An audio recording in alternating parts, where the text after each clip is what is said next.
우리가 처음 믿을 때 하나님을 어떻게 믿었습니까? 얼마나 뜨겁게 주님을 사랑했는지 몰라요. 그러나 교회를 오래 다니면서 우리는 어느 사이에 실상은 없어지고 형식만 남은, 그야말로 삶은 없는 틀만 남아있는 그런 경우가 얼마나 많은가. 그래서 오늘 이 아모스 시대의 선지자의 외침을 통해서 우리는 우리의 시대와 너무나 닮았던 한 모습을 보게 됩니다. 아모스 선지자는 본래 하나님의 선지자도 아니었고, 그는 제사장의 반열에 난 사람도 아니었고 평범한 농사 짓는 사람이었습니다. 그런 그에게 하나님의 말씀이 임했습니다. 이 백성에게 가서 잘못됨을 깨우쳐주고 그들을 돌이키도록 사명을 부여받았습니다. 그래서 이 형식적 예배와 열정이 없는 신앙생활의 잘못을 지적하면서 그 백성들이 돌이키기를 원하는 마음으로 이 아모스는 하나님의 말씀을 외치고 있습니다.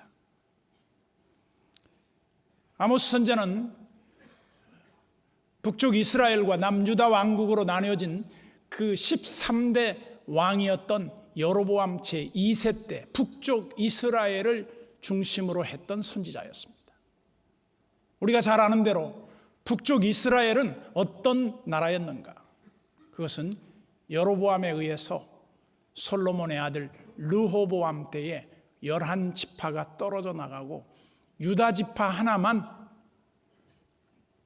르호보암과 함께 예루살렘을 중심으로 해서 남았던 국가였는데, 점점 시간이 지나면서 북쪽 이스라엘 사람들이 예배가 그리운 겁니다. 하나님의 은혜가 그리운 거예요. 그리고 예루살렘 성전이 그리운 거예요. 그래서 그들이 살금살금 빠져서 남쪽 유다로 내려가서는 다시 오지 않는 겁니다. 그래서 여로보암은 종교 부흥 정책을 어떻게 쓰느냐면 소위 우상 종교화합니다.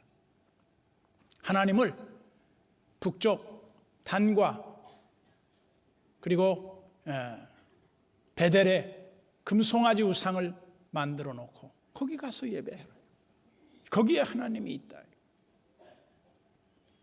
그렇게 되니까 결과적으로 어떤 결과가 나타나느냐? 겉으로는 아무 문제가 없습니다. 겉으로는 정말 어떤 면에서 보면 잘 나가고 있습니다. 경제적인 거 최고 부강한 시대를 맞습니다. 또 군사적으로 최고의 강대국이 돼서 다윗과 솔로몬 시대를 능가하는 최강대국이 돼서 거의 아수르까지 영향력을 미칠 정도로 큰 그런 소위 이스라엘 통일 왕국 시대를 내다보게 됩니다. 영토 확장이 이루어졌다는 거죠.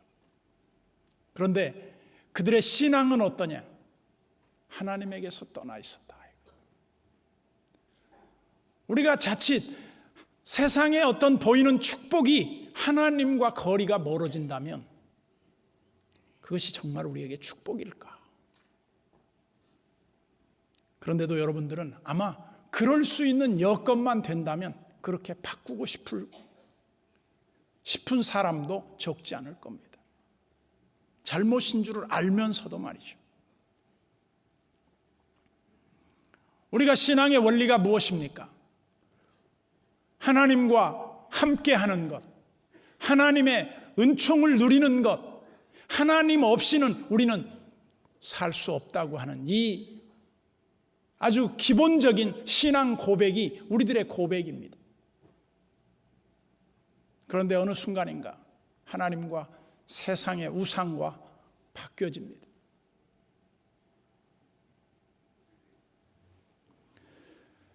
그래서 안타까운 것은 우리나라도 이제 선교 130여 년을 넘어가고 있습니다마는 위기를 맞고 있습니다. 그 위기는 다른 위기가 아니라 하나님 사랑함이 식어버린 거예요. 우리가 못 먹고 가난하고 없을 때 우리가 하나님을 어떻게 섬겼는가? 그러나 지금 어떤가? 이에 대한 우리의 고백은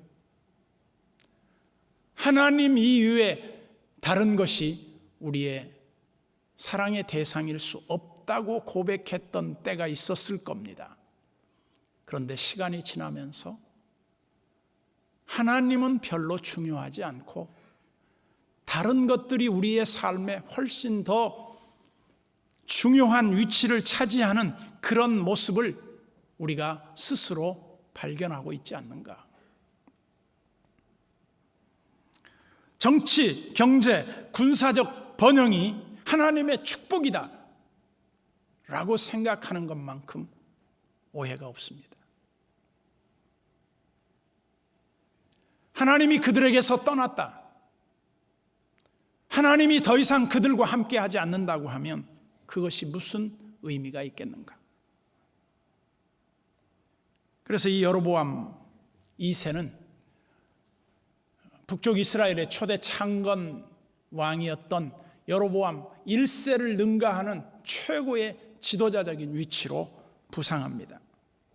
그러면서 우상정책을 시도해요. 우리 신자들이 조심할 것이 있습니다. 그게 뭐냐? 기독교 미신화입니다. 제가 여러 번 말씀을 드렸습니다만 여러분들이 신앙의 자발적인 하나님 앞에서의 그 참된 신앙의 전형은 마음에서 우러나야 됩니다. 억지가 되면 안 됩니다. 헌금 생활, 예배 생활, 그게 억지가 되면 안 돼요.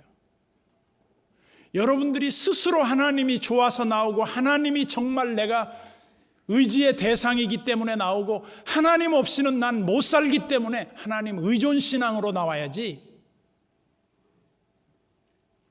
다른 사람의 관리에 의해서 여러분들의 신앙이 좌우되는 것은 좋은 모습일 수 없다.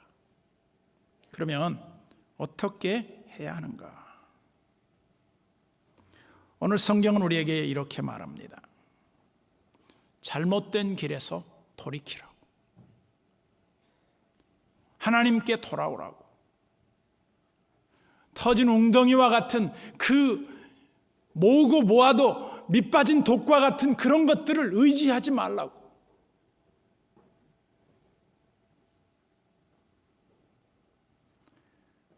아모스는 공법과 정의를 상실해버린 북이스라엘에게 안타까운 마음으로 그들에게 돌아올 것을 촉구하고 있습니다. 하나님의 선민은 결코 어려움을 당하지 않는다. 잘못된 접근입니다. 뿐만 아니라 우상종교의 대표적인 하나의 예를 들면 주일학생 때 아마 어린이들이 이런 일이 있었어요. 교회를 다니는 애들이 교회 안 다니는 애들한테 보니까 몸에다 뭘 지니고 다녀요. 그게 뭐냐면 부적이에요. 부적. 굉장히 돈을 많이 주고 부적을 샀대요. 그래서 자기 몸에 지니고 다녀요. 그러면서 그 애는 나는 이 부적을 갖고 있기 때문에 어려움을 당하지 않을 거야. 천만의 말씀입니다. 부적이 있다고 사고를 안 당해요? 그렇지 않습니다. 우리 초기에 자가용이 귀할 때 교회 다니는 성도들이 자가용을 사면 자가용 뒤에 뒷좌석 위에다가 성경 찬송을 보지도 않으면서 먼지 끼게 그렇게 갖고 다녔어요. 왜? 사고 안 나라고. 근데 그런 차가 사고 안 납니까? 사고 납니다. 그거하고는 아무 상관이 없습니다. 성경 찬송가를 부적으로 만들지 마십시오. 몸에 지니고 다니면 그것이 우리의 사고를 미연에 방지해 줍니까? 아닙니다. 그거하고는 아무런 상관이 없습니다. 전적으로 중요한 것은 하나님의 함께 하심이에요. 내가 너와 함께 하겠다. 내가 어디로 가든지 너를 떠나지 않겠다. 내가 너를 붙들어 주겠다. 내가 너를 참으로 의로운 나의 오른손으로 붙들어 주겠다. 그 믿음 안에 거하는 것이 중요한 것이지, 여러분들이 성경 찬송을 위험 방지 부적으로 여기면 안 돼요. 제가 군대가 있을 때 훈련소에서 작은 신약과 시편 붙어 있는 책을 그 친구들이 군에 갈 때 선물로 사주었습니다. 군대 가니까 다른 건 다 사제 물건을 빼앗아가도 성경 찬송은 빼앗지 않더군요. 그래서 저는 남들이 담배 피울 때 시간만 나면 저는 성경을 읽었어요. 논산 훈련소에 그 바쁠 때 훈련소 4주 동안에 신약을 2번인가를 읽었어요. 바빠서 성경을 읽을 시간이 없다, 거짓말이에요. 성경을 안 읽는데 하나님을 사랑한다, 거짓말이에요. 내가 신앙이 성숙했는데 성경을 안 읽는다, 거짓말이에요. 그럴 수가 없습니다. 자발적인 하나님 사랑하는 마음이 내 속에서 일어나지 않으면 신앙 성숙은 요원한 거예요.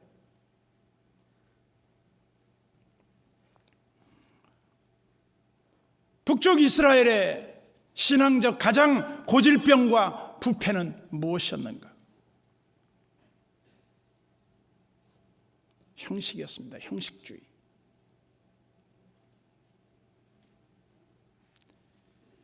그래서 오늘 4절에 아모스의 애가 중에 한 부분입니다. 슬픈 마음으로 그 백성들의 하나님 앞에서의 회개를 촉구하는 그런 내용이에요.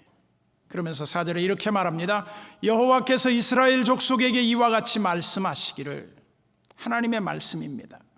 뭐라고 말합니까? 딱 하나의 메시지입니다. 너희는 나를 찾으라. 그리하면 살리라. 바꿔 말하면 너희가 나를 찾지 않으면 너희는 살 길이 없다. 우리가 하나님을 떠나서는 아무것도 할 수 없습니다. 그게 신앙의 고백입니다. 그런데 우리는 혼자서도 잘해요. 하나님 없이도 잘 살 수 있어요. 하나님 도와주지 않아도 우리끼리 얼마든지 할 수 있어요. 그게 바벨탑입니다.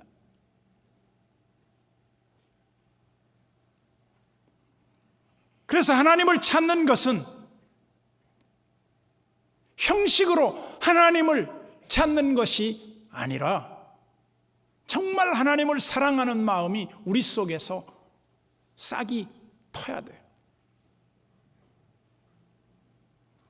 북쪽 이스라엘의 암담한 현실을 직시한 아모스는 하나님의 음성을 듣고 안타까운 심정으로 그 백성을 향해서 외칩니다.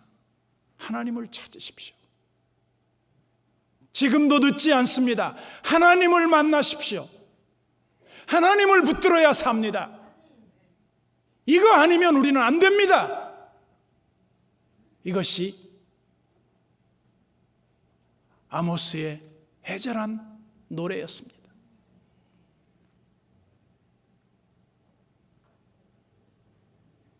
저는 제가 오늘 선배 목사님이 보내준 카톡의 동영상을 하나 보게 됐습니다.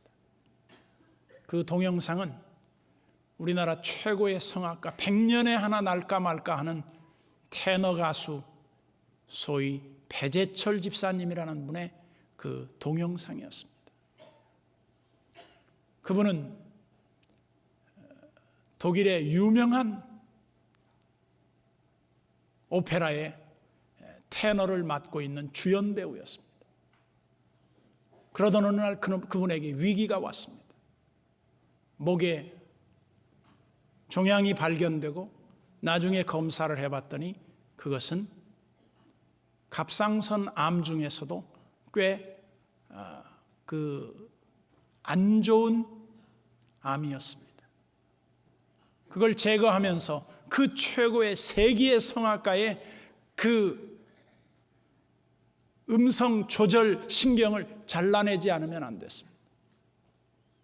그래서 그는 그걸 잘라내야 합니다. 그리고 2년 후에 재활 치료에 들어가서 이 음성 성대 신경을 복구하는 수술을 하게 됩니다. 그러면서 수술하는 의사가 노래를 부르게 합니다. 노래를 부르는데 주 하나님 지으신 모든 세계, 그 노래를 부르면서 그 성대 떨림을 잡아서 그 신경을 이어주는 수술을 합니다. 그리고 그는 어느 정도 회복이 돼서 재기의 무대를 마련하는데 예전에 그 테너 음성이 나오지 않습니다. 그래서 그는 교회에서 간증 프로로 그가 낮은 음으로 하나님을 찬양하는데 그런 겸손히 주님과 동행하게 된 것을 더 기쁨으로 여기게 됐다. 여러분, 우리가 하나님 앞에 우리가 주어진 그 삶 자체가 축복인 걸 너무나 모를 때가 있어요. 모든 걸 다 잃어버릴 때가 있어요. 그때 우리가 그걸 붙들려고 하면 다시 붙들 수 없습니다. 하나님은 우리에게 경고의 음성을 바라십니다.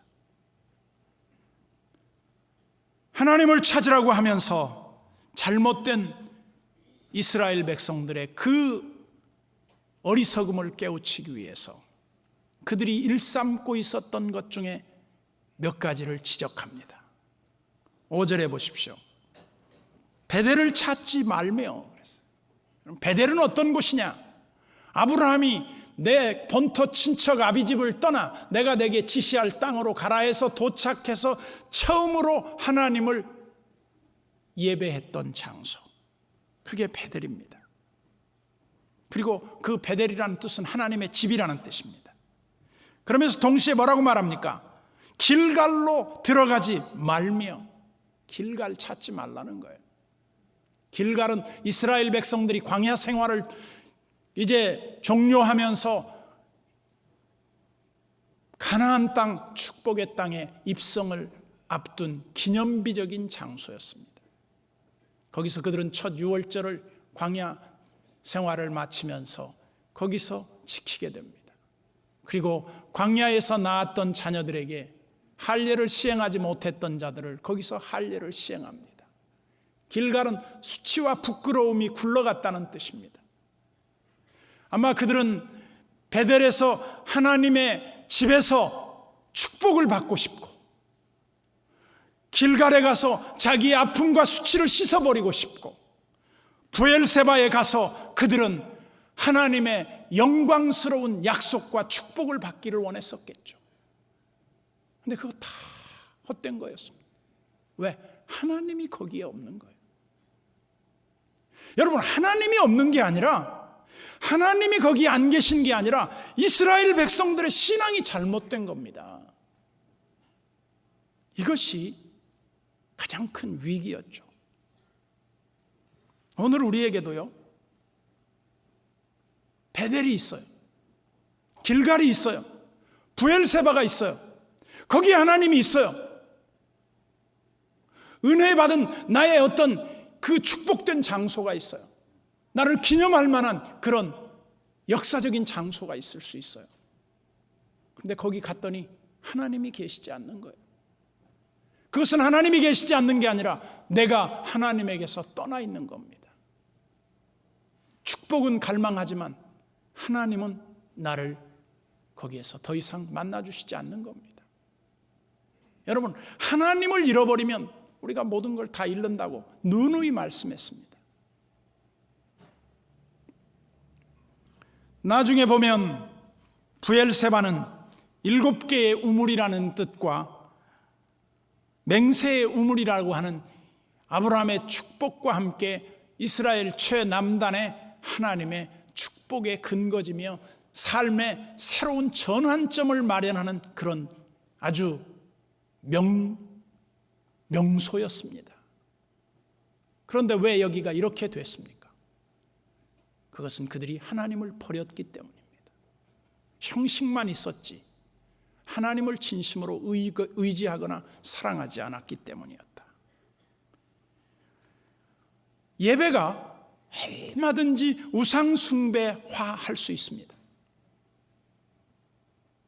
신앙이 정말 잘못된 쪽으로 가버리면 교회가 너무나 썩을 수 있습니다. 요즘 가끔 보면 교회가 권력단체로 보여질 때가 있어요. 이건 타락의 전형적 실체입니다. 교회는 결코 세상의 권력 단체가 될 수 없습니다. 돼서도 안 됩니다. 교회는 겸손이 낮은 모습으로 하나님의 뜻을 성취하기 위한 겸손함만 유지할 뿐입니다. 그런데 교회는 너무나 압력단체가 되어버렸습니다. 교회가 잘못 가고 있는 겁니다. 하나님이 없는 인간의 힘으로 바벨탑을 스스로 만들고 있는 것은 아닌가. 나중에 이 베델이 하나님이 안 계신 집이 되어버립니다. 하나님의 집이. 길갈이 수치가 굴러가는 곳이 아니라 수치가 떨어져 있는 곳이 됩니다. 그리고 브엘세바는 이스라엘 백성들에게 더 이상 약속과 축복의 장소가 아니라 바로 우상이 자리한 곳이 됐어요. 그래서 이 브엘세바는 여로보암 2세의 별장이 됩니다. 여름 별장과 겨울 별장이 돼서 거기에 가서 여름과 겨울을 낳습니다. 그래서 나중에 호세아 때 이 지역을 뭐라고 지칭하게 되느냐면 브엘세바는 벳아웬이 되어버립니다. 벳아웬이라는 뜻은 뭐냐면 우상의 집이라는 뜻입니다. 그러면서 6절을 보십시오. 너희는 여호와를 찾으라. 다 같이 한번 따라서 합시다. 우리가 하나님을 찾읍시다. 하나님은 우리를 기다리고 있어요. 하나님은 우리에게 뭐라고 말합니까? 나를 찾으라. 그런데 하나님 안 찾고 자꾸만 다른 거 찾습니다. 베델 찾고 길갈 찾고 브엘세바 찾아갑니다. 하나님 찾으라는 거예요. 그래서 너희는 여호와를 찾으라. 그리하면 살리라. 다시 한번 반복합니다. 왜? 중요하니까요. 그렇지 않으면 그가 불같이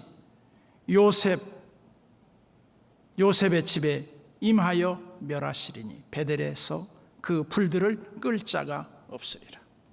이게 무슨 말입니까? 요셉의 집에서, 지금 북쪽 이스라엘은 요셉의 둘째 아들인 에브라임 지파가 중심이 된 국가입니다. 거의 유다와 맞짱을 뛸 만한 그런 힘을 가졌습니다. 그런데 그 집에 하나님이 불을 보내겠다는 거예요. 여기 불을 보내겠다는 건 어떤 의미입니까? 그들을 결코 하나님이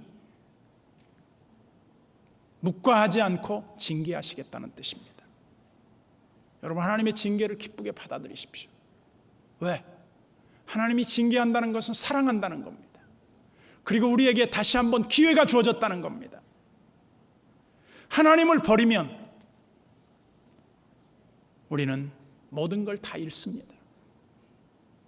오늘날 현대인들의 가장 아픔이 무엇입니까? 하나님 없는 풍요입니다. 하나님을 잃어버린 인위적 평안입니다. 이스라엘 백성들은 왜 베델로 갔고 왜 길갈로 갔고 왜 브엘세바로 갔을까? 풍요 속에서 그들은 더 풍요를 찾았습니다. 그래서 우상 종교를 받아들인 겁니다. 그래서 하나님을 믿으면서 풍요의 신을 계속 그들은 추구했던 겁니다. 우리의 모습과 너무나 흡사하지 않습니까? 다시 한번 우리는 습관적이고 형식적인 틀에서 벗어나 진심으로 하나님을 사랑하는 하나님의 자녀다움을 회복해야 할 때가 됐다. 우리는 나중에 호세아 때에 가보면 뭐라고 나오는 줄 압니까? 야, 너희 중에 누가 성전의 문을 닫아버렸으면 좋겠다. 나는 그들의 제사의 진력이 낮고 난 이제 더 이상 제사 원치 않는다. 왜? 마음이 하나님에게서 떠났기 때문에. 하나님이 기뻐하는 예배를 드립시다. 하나님이 기뻐하는 신자로 섭시다. 여러분들이 하나님을 첫 자리에 모시는 그런 신앙 우선 정책의 삶을 삽시다. 이것은 여러분들을 결코 실망하게 하지 않을 것을 나는 믿어 의심치 않습니다. 기도하겠습니다.